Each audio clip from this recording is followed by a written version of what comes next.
The problem is that there's a lot of misconception about these two topics, whether it is persecution or and inquisition, both of these topics. So I will be trying to go go fast and try to cover up as much as possible, but I don't think I will be able to finish up the whole thing now. Probably, if time permits, we'll have another session. In today's video, I'll be trying to share more about the persecution that the church went through, and the actual reality of it, and the mythology that has been added to it, which we need to understand. The problem with believing half truths is that when you are believing partly truth and partly lies, when someone is trying to point out the lies to you, you tend to reject not only the lies, but you also throw off the truth. So we need to be very clear about what is truth and what actually is the case. uh, Let me just say one thing. My personal interest as far as the uh, biblical topics are concerned is history is something I'm very much interested in. It was one of the factors that actually led me to a saving knowledge of Jesus Christ. It was a history about Jesus Christ, about his death, his resurrection, the subsequent early church history. These things were very much encouraging for me, and they stand as a testimony of the truth that they witnessed. So, going on to the topic, uh, let's understand the historical background of about the early church persecution. A lot of claims are being made, especially by lay Christians or pastors, like saying that in the first century, thousands upon thousands of Christians were murdered. They were targeted. They have been like burnt at the stakes. Uh, though it is partially true, we cannot take it to that kind of an extreme. Most of the texts about persecution were written by the disciples themselves. I mean, the later disciples, not the apostles themselves. Later disciples and people who were going through suffering themselves. They were being beaten up. They were being harmed. They were being put in jail, and they wrote about their persecution. So when they wrote about it, they usually try to exaggerate the particular persecution that they were going through. So when we compare those records by the Christian who were persecuted and compare it to the people who were persecuting them, the Roman Empire or Roman administrative powers, we will see that they were underplaying the persecution. These people were exaggerating the persecution. The Christians were exaggerating it, and the Romans were underplaying it. So we need to balance this out in historical studies and come to a consensus. So we need to understand that the persecution were very clearly predicted by Jesus Christ all through his ministry. Constantly he was talking about persecution. He said, if you are going to follow godliness, you will be persecuted. If you love the world will love you. If you love me, the world will hate you. He said, blessed are those who are persecuted for righteousness' sake, for for them belongs the kingdom of God, and so on and so forth. When we come into the life of the early apostles, like Paul or Peter, their life was constantly filled with persecution. They were constantly going through sufferings and being. Paul even records a list of persecution that he was going through, the beatings, the number of times he was put in jail. Any town that he went to, the first thing that he would do is go to a public place and preach the gospel, and they will put him in jail and beat him up. That was a common kind of scenario that Paul had. Maybe other apostles did not suffer as much as Paul did, because Paul was mostly going into the Gentile population, the Gentile countries. So that could have been one of the reasons. Second is early Christian sources. As we said, the book of Acts notes it, the letters of Paul notes it, and early church fathers like Polycarp, Ignatius, Irenaeus, Justin Martin, all of these people. Polycarp was a disciple of St. John. Polycarp and Irenaeus were both direct disciples of St. John. Both of them were actually killed. We have clear records of that. And third one is hostile non-Christian sources. Non-Christians also mentions about the persecution that the Christians went through. So one of them, which I'll be quoting here, he also feels pity on the Christians who are going through persecution. And also to be noted is the government officials not only persecuted the Christians, but they were also persecuting and putting down any kind of minority groups, any other heretic groups, which according to Christianity they would be heretics or heathens, but according to the Romans they were all equal. They were part of the movement that was fighting against the Roman Empire, so they were oppressing it. So this is a main point that I want to share today. Actually, let's understand the extent of the persecution that was in the early church period. What I mean by early church period is the first 3 centuries. Beyond the 3rd century, we have certain different scenarios that is happening, which will be useful for us to understand the Inquisition that happens later on. The Inquisition period was usually during the 10th to 16th century. The early church period is the first 3 centuries, and from the 3rd to 10th century, we can say as a medieval period or medieval church history.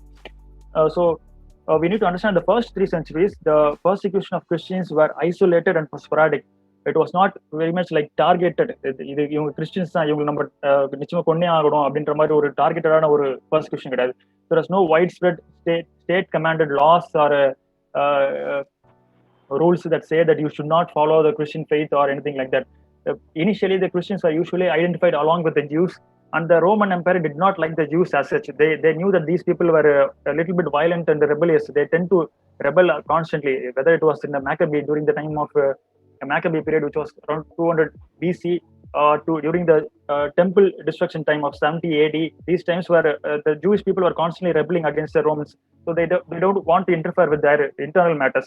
That was one of the reasons why even when the Israel country was ruled by Rome, they still had a lot of power. The Jewish Sanhedrin, the Jewish administrative power was still there. They were not interfering with them directly. So as long as the Christians were identified with the Jews, their persecution was actually very less. By the end of the 1st century, when they started separating out, when more number of Gentiles were becoming Christians, that is when the problem starts. So there was no large scale persecution like millions of Christians were killed during the first 3 centuries. It did not happen. I don't think millions of Christians even existed during the 1st century. There were only a few thousand people that could have been Christians at that time. And also, it happened till the 3rd century. I will talk about the 3rd century crisis again. These are some of the non-Christian sources that mention about the Christian persecution. Why I'm saying all this non-Christian sources is that newer arguments are coming up that says that Christians were never persecuted. They were under delusion that they were all persecuted. They were trying to present themselves as heroes who were martyred. That is not the case at all. We have clear-cut historical evidence that shows that the Christians were oppressed and suppressed. So Tacitus was a historian, a Roman historian during the 1st century. He mentions about Christians, the people called as Christians. This name is not something that was invented in the 3rd century in Nicene Council. That is what some people think. That is not true at all. The Christians were called as Christians right from the age of the Bible, from the book of Acts itself. He says that the Christians were seized who admitted their faith, and then using the information they provided, a vast multitude were convicted, not so much for the crime of burning the city, but for hatred of the human race. This was during the time of Emperor Nero. As far as history is concerned, we know concisely that Nero was a psychopath. He was as bad, even worse than that of Hitler. This fellow, it is supposed, we don't know the exact reason, it was supposed that he burned down the entire city of Rome and he put the blame on Christians. This has been recorded by Tacitus as such. There are 2 records of Tacitus, and both of these records mention about the persecution. So we have clear historical evidence for that. Suetonius also was another historian, Roman historian. These are all hostile people. They were not Christians. They were not sympathetic towards the Christian faith at all. He mentions that the Christians were expelled from Rome, and also reports that punishments were inflicted on the Christians, a class of men given to new and mysterious superstition. Of course, according to him, Christianity was a new superstition. One thing to be noted again is the Christian faith, which said that only Jesus Christ was God, was considered as an enemy to the imperial Roman religion, which considered the emperors as part of a demigod. They consider the Caesar, the family line of Caesar, as some kind of a demigod. They usually have this. They even have a genealogy that dates back to Hercules. We, as far as know, we do not have any historical evidence of Hercules, but they have a genealogy that dates back to this mythological person. So similarly, they have the Caesars who consider themselves as demigods. So Christians were directly in opposition to this religion, which claimed that he was God. So whenever they were having any kind of ceremony dedicated to the emperor, these Christians would not turn up. So they were spotted down. Those people who did not attend to this festival, this pagan festival, they were marked, and subsequently they were persecuted or prosecuted. Second, again, Pliny the Younger was emperor. He was like a lawyer under the Roman emperor. He mentions about how he actually writes a letter to the emperor regarding clarification about how to deal with the Christians. He is trying to have trials with the Christians, and he is mentioning about what to deal with them. If they recant their faith, should I punish them or not? So those kind of questions are being asked. So these 3 non-Christian sources prove concisely that Christians were persecuted. There is no doubt. So what can we know for certain? Let us not exaggerate it. So because if you exaggerate it, when the lies are pointed out, you will not only reject the lies, but you will also reject the truth. That is the point. We know for certain that Paul, Peter, James, and John were certainly killed. They were certainly killed. For example, Peter and Paul were definitely killed during the time of Nero. James was beheaded. John also was beheaded. These are also clearly mentioned in the historical records. All of the disciples of Jesus Christ, both directly and those who were indirect, it could be around 70 to 100 disciples. All of them went through a lot of suffering. Whether they were killed directly or they went through sufferings or ostracization from the general society, that is not the point. But they were definitely going through suffering, and this itself proves the validity of the Christian faith. They were willing to suffer for something that they knew happened. They were not believing some kind of imaginative sort of a situation. They knew that they were going to suffer all these things. James, for example, was the brother or cousin of Jesus Christ. During his lifetime, he did not believe in Jesus Christ at all. During the lifetime of Jesus, he did not believe that Jesus was Christ or the Messiah. But we later on see that in the early church, he was one of the important members of the close circle of the early church members, apostles. And also, one thing that needs to be understood is not all Christians persevere and persisted in their confession of faith. Many of the people recanted their faith, they let go of the faith, and they could not suffer further. We need to understand that their torture methods back at the first century could be unimaginable. We could not even explain this in this particular presentation. They're completely inhuman. They were barbaric. They usually say that the Vikings, the members of the Germany were barbarians. Actually, Romans were greater barbarians than them. So I don't think it is debatable whether it is right or wrong. Back then, it was a great debate whether those people who persevered were really truly Christians, and those who recanted and went away from the faith, should we receive them back into the church or not? That was a important theological question back then. Coming to the third century, this is what I wanted to really emphasize today. Probably after this, I will be ending my speech after this, because this framework has been needed to understand the Inquisition that was happening. Slowly, during the third century, there was a major crisis in the Roman Empire. It was starting to split up. Till then, the Caesar genealogy was maintaining the emperorship. After this, it was maintained by the army generals, people who are important in their army, people who are soldiers who are step by step going up into the ladder of the army setup, who are becoming army generals. They took up the emperor position, and they were very brutal in their management of the whole country. They were very harsh in dealing with the people, and this is where we see some of the worst persecution that the Christian population ever went through. Not only because of that, because the Christian population was expanding. Probably at this time, it would have been crossing around 10 to 15 million. The Christian population was probably about 10 to 15% of the population of the Roman Empire altogether. So they are a definite threat to the Roman Empire as such. And also you could see the same parallel here.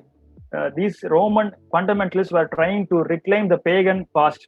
Whatever their religion was in the past, they were trying to reclaim it. A similar thing that is happening right now in India. Whether the past was glorious or not, they did not know, but they were trying to say that the past was glorious. We need to get back that glorious past now again.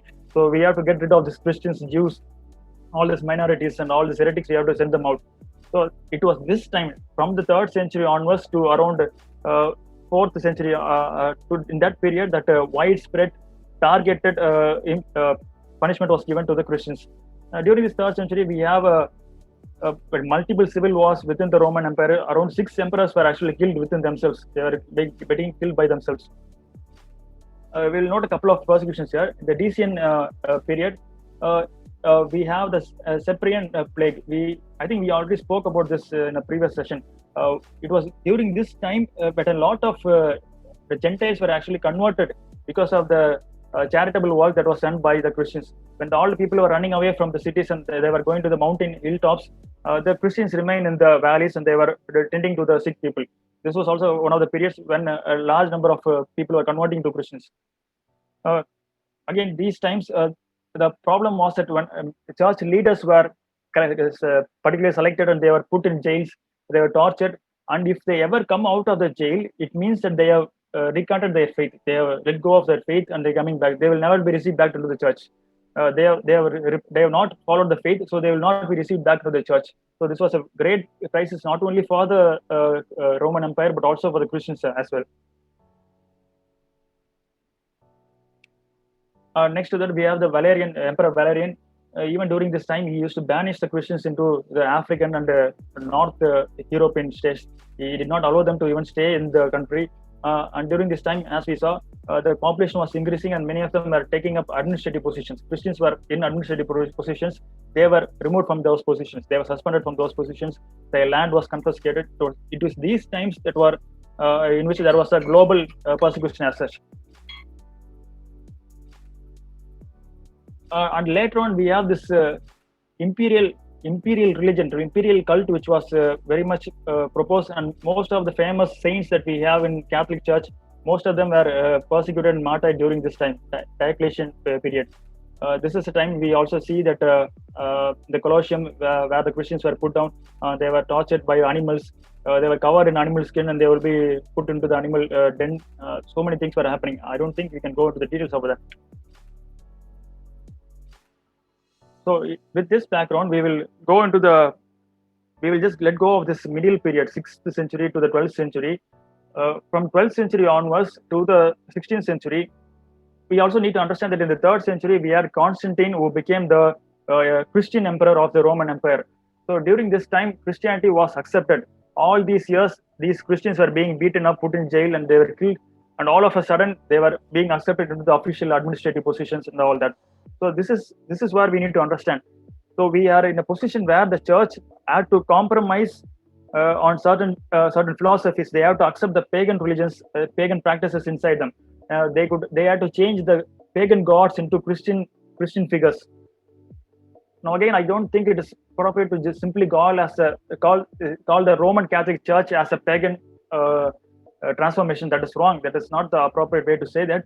But many of the Roman Catholic doctrines and rituals were borrowed from the pagan religions surrounding them during the time. So when we go to the 12th century, we see that from the time of Pope Innocent III, they were trying to deal with heretics. So this is where the Inquisition comes in. We need to again. There is a lot of things that needs to be said about Inquisition, but I will be ending it right now. Maybe if time permits, we will talk about this later on. The Inquisition is also again another topic which has been highly exaggerated by the non-Christian secular media, and including Hindus or say atheists. All these people exaggerated it to such an extent that they started pointing out that millions of people were killed by the church. There is no record of such an event at all. There has been no record that millions of heathens were killed by the church. There is simply no record at all. It started from around the 10th to 12th century, and it ended by the 16th to 17th century, but it also progressed till the 19th century actually. The numbers were very less, even including one of the largest inquisitions that we know of, that is Spanish Inquisition. The maximum number that you can go is actually 30,000 people. That is very high, but that is not actually the case. It can be as less as 3,000 people who were killed during this Inquisition. And most of these Inquisition were conducted by secular powers.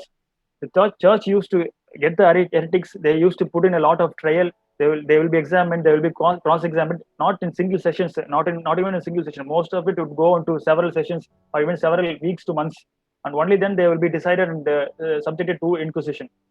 So there is a complex power play between the religious and secular administration that we need to deal with the next time we study the same topic. And also, as far as record is concerned, we have as less as 1% of the people who are subjected to Inquisition were killed, to around 5%. Maximum 5% of the people who were subjected to Inquisition were killed. The rest were not, just punished, and they were sent off. If they repent of their wrong philosophy or wrong doctrine that they were following, they would be allowed to let go. Again, this not only included the Protestants, which is what we usually think of, that the Catholic Church was constantly persecuting the true Christian Protestants, and it was trying to maintain a pagan religion. That is not the truth itself. Also, many of the Inquisition was aiming at removing the mythology, the wrong doctrines and heresies that was present in this time. And as I said, only less than 5% of the people were actually given subjected to proper punishment in Inquisitions. And there was no necessary targeted persecution as we saw in the 3rd to 6th century. And the number of the people killed also is highly being exaggerated. There are a couple of topics that we need to study after this. The type of torture that they were used, whether it is really true, all those images where people are sawn in two by the middle, is that what really happened in these Inquisitions? Was it really sanctioned by the church, Catholic Church itself, and also about the Goa Inquisition, which is very commonly being pulled up as an example to show that the Christians were persecuting the heathens, Hindus in this case. So that's the end of my presentation. I think a large portion of it has to be shared in the next time that I get the chance. Thank you for giving me the time.